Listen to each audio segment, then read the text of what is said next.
Assalamualaikum anak-anak. Waalaikumsalam. Bagaimana kabarnya hari ini? Alhamdulillah baik. Alhamdulillah kabar baik. Sudah mulai siap belajar pada hari ini? Pada pertemuan hari ini? Siap. Oke. Baiklah, di sini siapa yang tidak hadir? Uung. Mana beliau? Mana? Ya. Enggak tahu, Pak. Nggak tahu. Oke, berarti Alfa ya? Iya. Oke. Baiklah, alhamdulillahirabbil alamin wassalatu wassalamu ala sayyidina Muhammadin asrofil anbiya'i wal mursalin wa ala alihi washabbihi ajma'in. Rabbi yasir wa la tu'assir rabbi tamim bil khairil ajma'in. Bismillahi walhamdulillahi wa la ilaha illallah wallahu akbar. Adada kulli harbin kutiba alayhi kitabu abadan abidinna wa la rabb akhirin. Amin. Baiklah, kepada ketua kelas pimpin doanya kepada Yogi, kami persilakan. Ya, Pak. Baiklah, sebelum memulai pembelajaran pada pagi hari ini, ada baiknya kita berdoa terlebih dahulu. Berdoa mulai. Berdoa selesai. Oke, kita di sini akan belajar tentang sejarah kebudayaan Islam, yang mana kita akan memasuki materi sejarah dinasti Umayyah. Bapak di sini akan sedikit memberi motivasi, yaitu tentang gambaran bahwa kita selaku menjadi orang petinggi, pejabat, kita harus mementingkan rakyat kita. Kita harus memberikan senyaman mungkin kepada rakyat kita. Kita harus memberikan pelayanan yang bagus agar rakyat kita merasa aman, damai, tentram, dan hidup mereka bahagia. Oke, di sini masuk kepada materi kita, yaitu sejarah dinasti Umayyah. Di sini Bapak akan mengambil 4 poin. Yang pertama,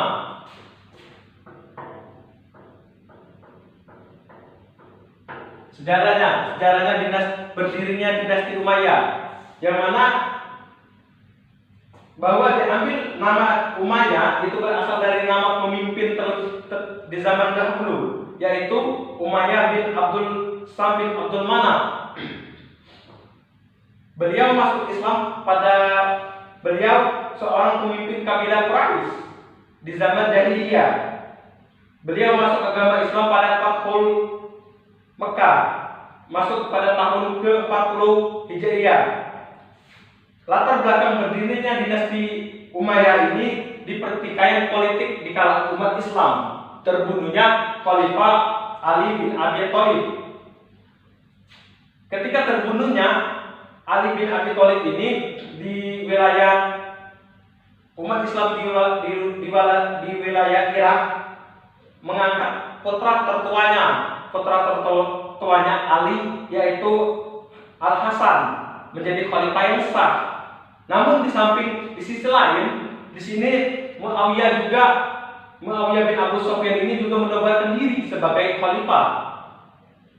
Namun karena Hasan ini lemah dan orang-orang ingin setuju Muawiyah menjadi pemimpin, maka diserahkanlah akan kekhalifahannya kepada Muawiyah bin Abi Sufyan.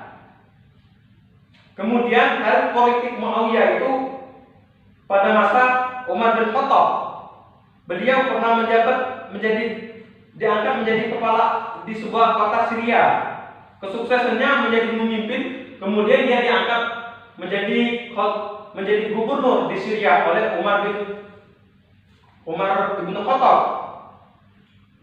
Muawiyah menjadi gubernur, beliau gencar memperluas wilayah kekuasaan Islam sampai kepada perbatasan kekuasaan Byzantine.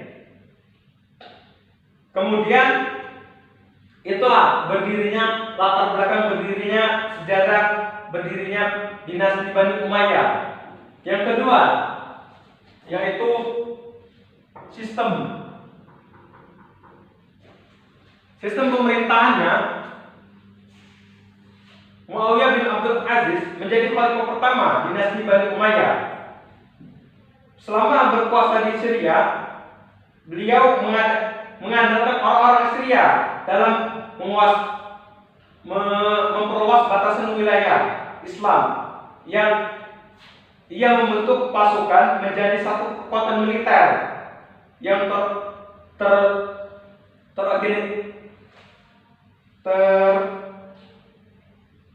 terorganisir dan disiplin tinggi.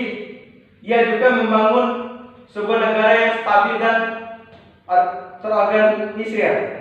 Dalam pengelolaan pemerintahannya, beliau membagi menjadi dua bagian. Yang pertama, pengelolaan sistem Diwanul Qatom, yang artinya fungsi mencatat semua peraturan yang dikeluarkan oleh khalifah. Yang kedua, Diwanul Bari, yang fungsinya memberitahu suatu wilayah pusat tentang perkembangan yang terjadi di provinsi. Adapun sifat dari sistem pemerintahannya itu yaitu turun temurun. Oke, masuk kepada poin yang C, yaitu khalifahnya.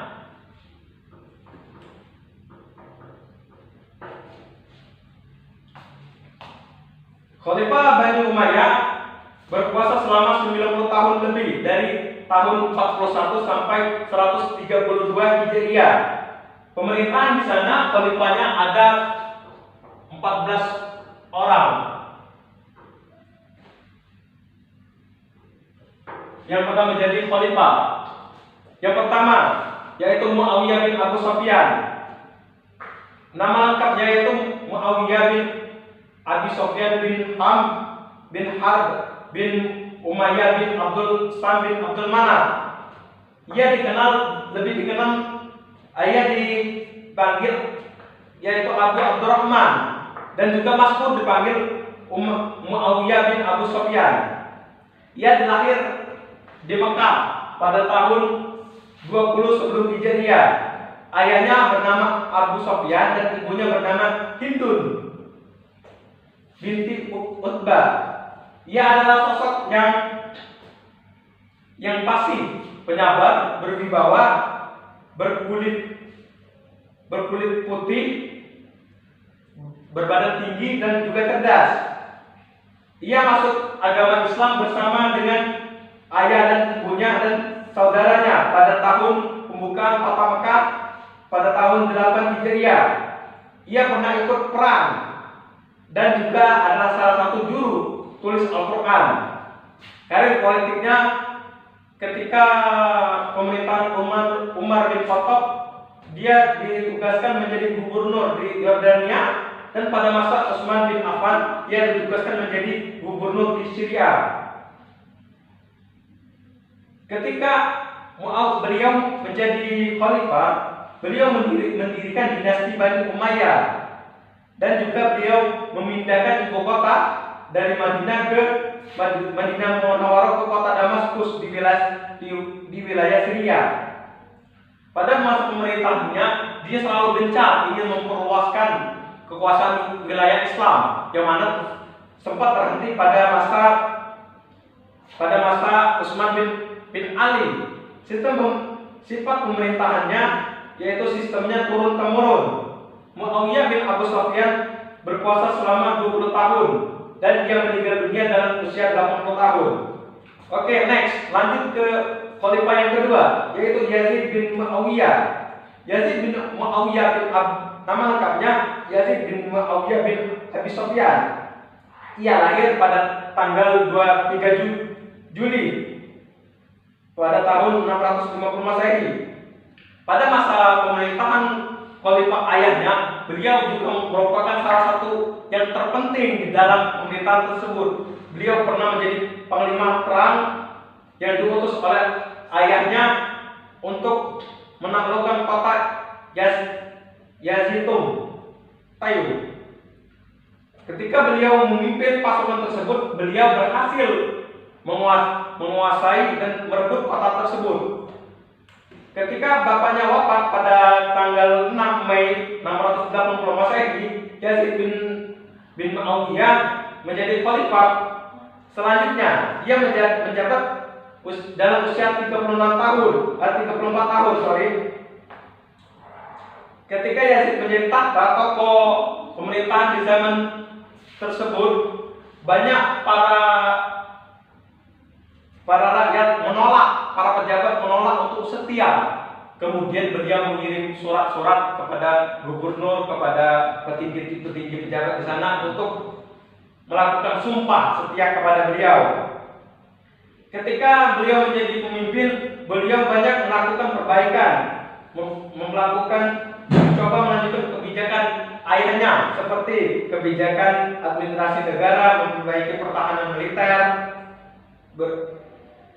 yang berbasis kekuatan militer Bani Umayyah, sistem keuangan diperbaiki, mengurangi pajak.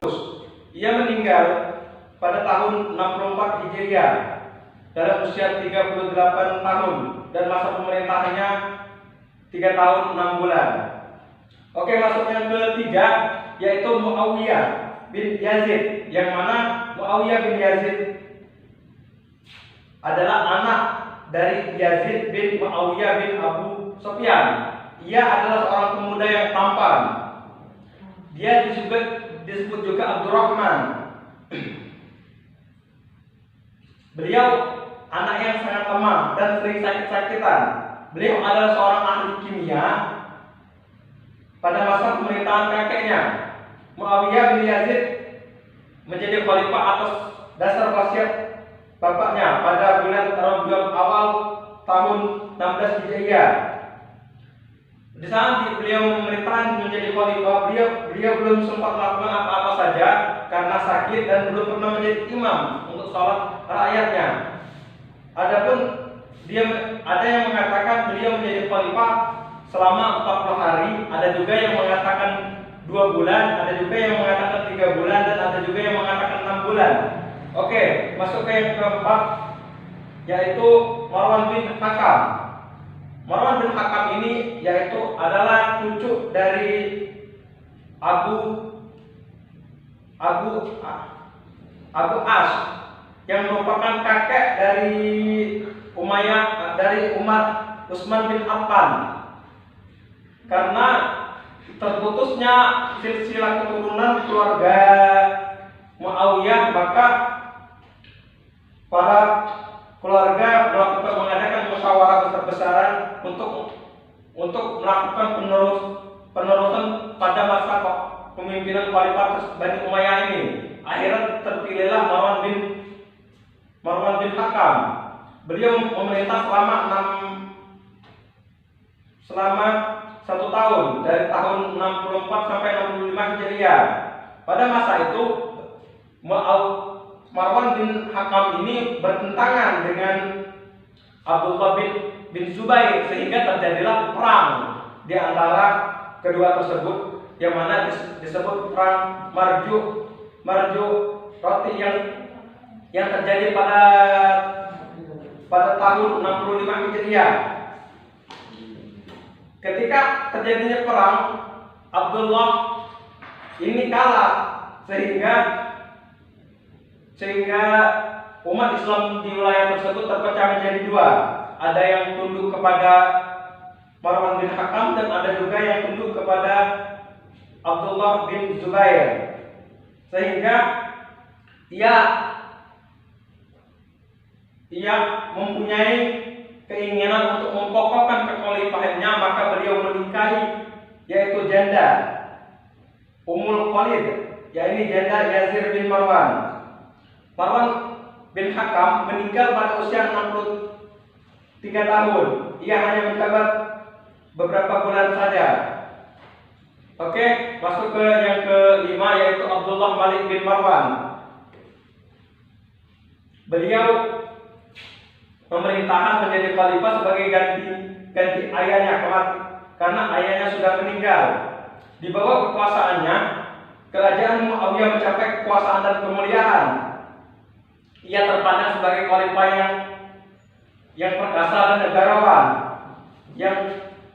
yang cakap dan berhasil melakukan kembali kesatuan dunia Islam dari pemberontak. Di masa pemerintahannya, beliau melakukan perluasan dari timur ke barat, yang mana menyeberangi sungai Alkus dan yang berhadapan menduduki Balkanabad dan lain sebagainya. Abdullah bin Malik bin Marwan mengubah mata uang Persia yang dipakai di daerah-daerah Arab yang dia kuasai.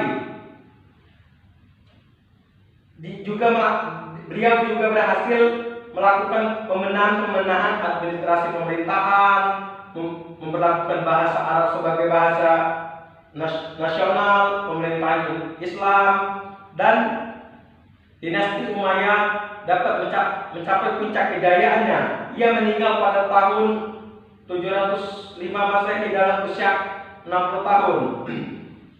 Yang keenam, Walid bin Abdul Malik. Beliau memerintah selama kurang lebih 10 tahun.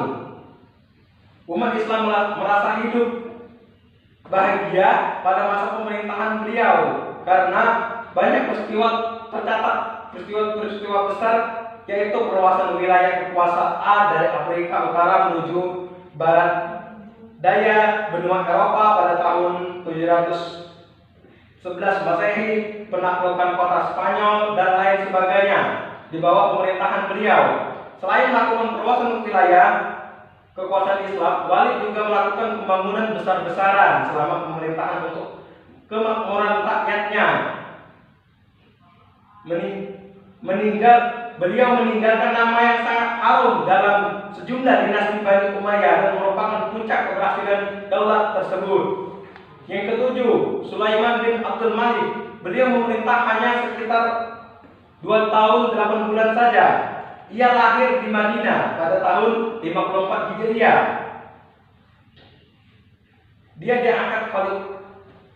diangkat menjadi khalifah pada usia 42 tahun pada tahun 92 Hijriah. Ketika beliau menjelang akhir wafatnya, beliau memanggil gubernur di wilayah Hijaz, yaitu Umar bin Abdul Aziz, yang kemudian diangkat menjadi penasehat dengan memegang jabatan wazir besar. Ia menunjuk Umar bin Abdul Aziz sebagai penerusnya sebagai khalifah. Yang kedelapan yaitu Umar bin Abdul Aziz. Beliau memerintah hanya sekitar 3 tahun. Dia diangkat menjadi khalifah pada usia 37 tahun. Ia terkenal adil dan sederhana. Ia mengembalikan corak pemerintahan di zaman Khalifah Ar-Rasyidin terlebih zaman dahulu, namun banyak pihak yang menolak. Meskipun pada masa pemerintahannya sangat singkat, beliau berhasil menjalin hubungan baik dengan Syiah, memberikan kebebasan kepada penganut agama lain untuk beribadah sesuai dengan keyakinan dan kepercayaan. Kedudukan mewali orang Islam bukan dari Arab disejajarkan dengan Muslim Arab. Pemerintahan membuka suatu petanda yang membahagiakan bagi rakyat. Ketakwaan dan keselahatan patut menjadi teladan. Ia meninggal pada tahun 720 Masehi dalam usia 39 tahun. Yang kesembilan, Yazid bin Walid bin Abdul Malik. Ia memerintah sekitar 4 tahun lebih. Ia merupakan sepupu khalifah sebelumnya, yaitu Umar bin Abdul Aziz. Ia diangkat menjadi khalifah pada usia 36 tahun. Ia menjabat khalifah atas wasiat saudaranya. Ia mewarisi dinasti Umayyah dalam keadaan aman, tentram pada saat masa pemerintahannya. Yazid bertindak menuruti kebijakan Khalifah Umar bin Abdul Aziz sebelumnya, namun tidak berlangsung lama. Setelah itu terjadi perubahan karena banyak penasehat yang tidak setuju dengan kebijakan tersebut. Sama seperti kasus banyak yang tidak setuju akan pemerintahan Yazid bin Abdul Malik ini. Nah, sebelum Yazid meninggal sempat terjadi konflik antara dirinya dan saudaranya Hisham bin Abdul Malik. Namun hubungan keduanya kembali baik setelah Hisham lebih banyak mendampingi sang khalifah hingga wafat. Pak, ini Pak. Ya, Pak. Ya, silakan. Oke, yang ke-10. Hashim bin Abdul Malik. Ia menjabat sebagai khalifah pada usia 35 tahun. Ia terkenal negarawan yang cakap, yang adil, dan ahli militer. Pada masa pemerintahannya, satu kekuasaan baru yang menjadi tantangan berat bagi pemerintahan Bani Umayyah adalah kekuatan berasal dari kalangan Bani Hashim. Pemerintahan Hashim yang lunak dan jujur menyumbangkan jasa yang banyak untuk pemulihan keamanan, kemakmuran, dan lain sebagainya. Meskipun demikian, pemerintahan Pak Hashim dilintasi mengalami kemajuan. 2 tahun sesudah penaklukan Pulau Sisili pada tahun 743, beliau wafat dalam usia 55 tahun. Yang ke-11, Walid bin Yazid bin Abdul Malik. Ia memerintah pada usia sekitar 35 tahun. Adapun kebijakan yang paling utama dilakukan beliau meliputi jumlah bantuan sosial pemerintahan orang-orang buta dan orang-orang lanjut usia. Beliau memerintah selama 1 tahun 2 bulan. Kemudian beliau wafat. Kemudian ke-12, Yazid bin Walid bin Abdul Malik. Nama beliau memerintah hanya 16 bulan. Yazid tidak dapat dukungan dari rakyat karena banyak yang suka mengurangi anggaran belanja negara. Yang ke-13, Ibrahim bin Walid bin Abdullah Malik.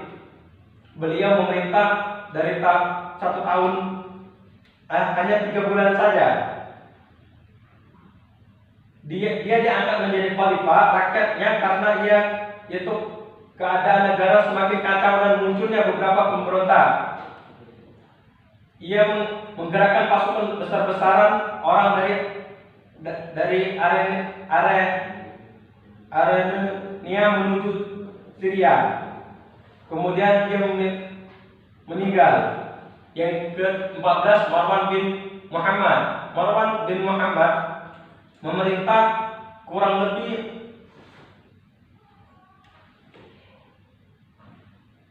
6 tahunan. Ketika beliau memerintah, beliau seorang ahli yang bijaksana dan seorang pahlawan. Beberapa pemberontak dapat ditumpas, tetapi dia tidak mampu menghadapi gerakan Bani Abbasiyah dengan pendukung yang kuat. Kemudian Marwan bin Muhammad melarikan diri ke Irak, terus ke Damaskus karena beliau ingin dibunuh oleh orang Surun Abbas As-Sofan. Namun pada pemerintahan demikian, dinasti Bani Umayyah dan kekuasaan selanjutnya dipegang oleh Bani Abbas. Oke. Yang poin ke D, faktor-faktor penyebab kemunduran dinasti Bani Umayyah. Pertama, terjadinya pertentangan kekerasan kelompok suku Arab Utara, Irak dan Arab Selatan, Suriah. Kedua, ketidakpuasan sejumlah pemeluk Islam non-Arab. Ketiga, konflik-konflik politik melatar belakangi terbentuknya Daulah Umayyah. Keempat, lemahnya pemerintahan dinasti Umayyah juga disebabkan oleh sikap hidup mewah di lingkungan istana. Kelima, penyebab langsungnya tergulirnya kekuasaan dinasti Bani Umayyah adalah munculnya kekuatan baru yang dipelopori oleh keturunan Bani Abbas bin Abdul Muthalib. Oke anak-anak, itu saja pemaparan materi dari Bapak tentang sejarah terbentuknya dinasti Bani Umayyah dan para pemimpin khalifah di zaman dahulu. Oke anak-anak, bagaimana? Sudah jelaskah materi yang Bapak sampaikan tadi? Sudah, Pak. Oke, sudah. Ya. Dan ada tugas untuk kalian minggu depan, yaitu kalian merangkum nilai-nilai yang dapat kalian terapkan di dalam kehidupan sehari-hari di dalam masa pemerintahan dinasti Bani Umayyah ini. Oke, karena berhubung waktu sudah habis, Bapak cukupkan dengan melapaskan lapas hamdalah. Alhamdulillahirabbil alamin. Kepada Allah Bapak mohon ampun, dan apabila ada kata-kata salah Bapak mohon maaf. Bapak akhiri, wassalamualaikum warahmatullahi wabarakatuh. Waalaikumsalam warahmatullahi wabarakatuh. Oke, tunggu lagi.